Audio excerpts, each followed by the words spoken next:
Hi, it's Granny. We're going to read Corduroy by Don Freeman. Let's find out. Corduroy is a bear. You see him? He's right there. Who once lived in the toy department of a big store. Day after day, he waited with all the other animals and dolls for somebody to come along and take him home.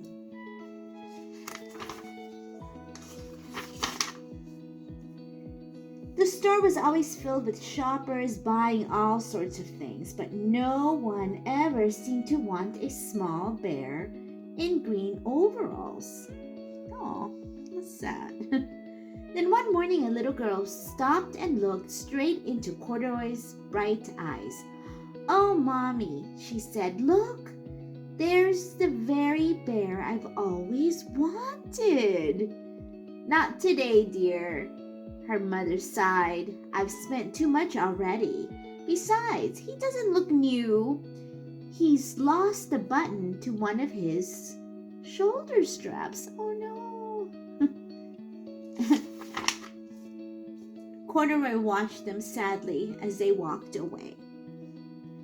I didn't know I'd lost a button," he said to himself. "Tonight, I'll go and see if I can find it." Oh, I wonder where he lost it. Where do you think the button is going to be? Late that evening, when all the shoppers had gone and the doors were shut and locked, Corduroy climbed carefully down from his shelf and began searching everywhere on the floor for his lost button.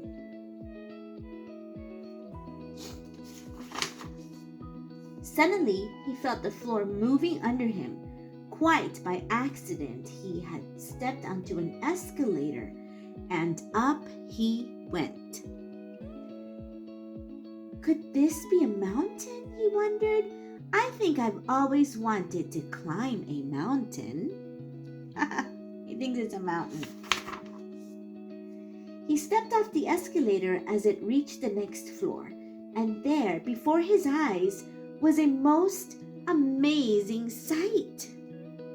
Tables and chairs and lamps and sofas and rows of beds.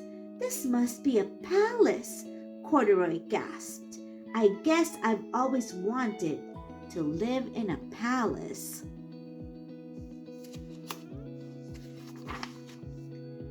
He wandered around admiring the furniture. "This must be a bed," he said. "I've always wanted to sleep in a bed." And up he crawled onto a large, thick mattress. All at once he saw something small and round. "Why, here's my button!" he cried, and he tried to pick it up. But like all the other buttons on the mattress, it was tied down tight. Oh no, he thinks that's his button. I sure hope he finds it. He yanked and pulled with both paws until, pop!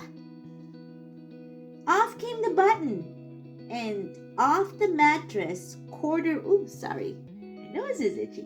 Ugh. And off the mattress, Corduroy toppled. I can't see that anymore. Bang into a tall floor lamp. Over it fell with a crash.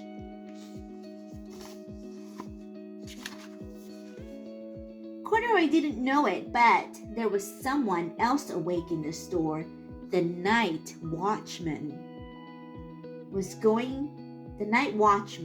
going his rounds on the floor above. When he heard the crash, he came dashing down the escalator. Uh-oh, he's gonna get caught. "Now who in the world did that?" he exclaimed.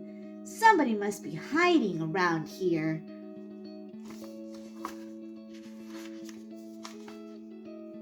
He flashed his light under and over sofas and beds until he came to the biggest bed of all. And there he saw two fuzzy brown ears sticking up from under the cover. Can you see them? They're right there. "Hello," he said. "How did you get upstairs?" The watchman tucked Corduroy under his arm and carried him down the escalator. Oh, back he goes. And set him on the shelf in the toy department with the other animals and dolls. And clowns. Look at that clown. You see it?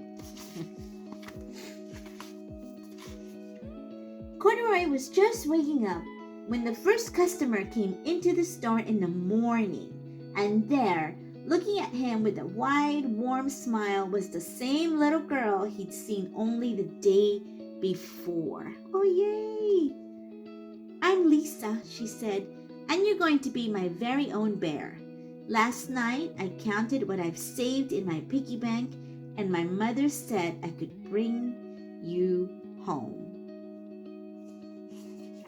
Yay! "Shall I put him in a box for you?" the sales lady asked. "Oh, no, thank you," Lisa answered, and she carried Corduroy home in her arms. Yay! She ran all the way up 4 flights of stairs into her family's apartment and straight to her own room.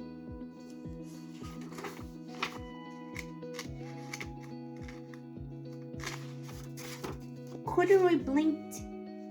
There was a chair and a chest of drawers, and alongside a girl-sized bed stood a little bed just the right size for him. The room was small, nothing like that enormous palace in the department store. "This must be home," he said. "I know I've always wanted a home." Yay! Lisa sat down with Corduroy on her lap and began to sew a button on his overalls. "I like you the way you are," she said, "but you'll be more comfortable with your shoulder strap fastened." He's gonna sew his button back on. That's nice. "You must be a friend," said Corduroy. "I've always wanted a friend." "Me too," said Lisa, and gave him a big hug. The end. That is the story of I can't talk, sorry.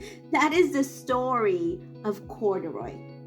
I had never read that story before. It was just sitting in the shelf. I never read it. Okay.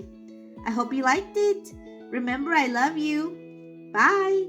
Mwah. Te quiero mucho.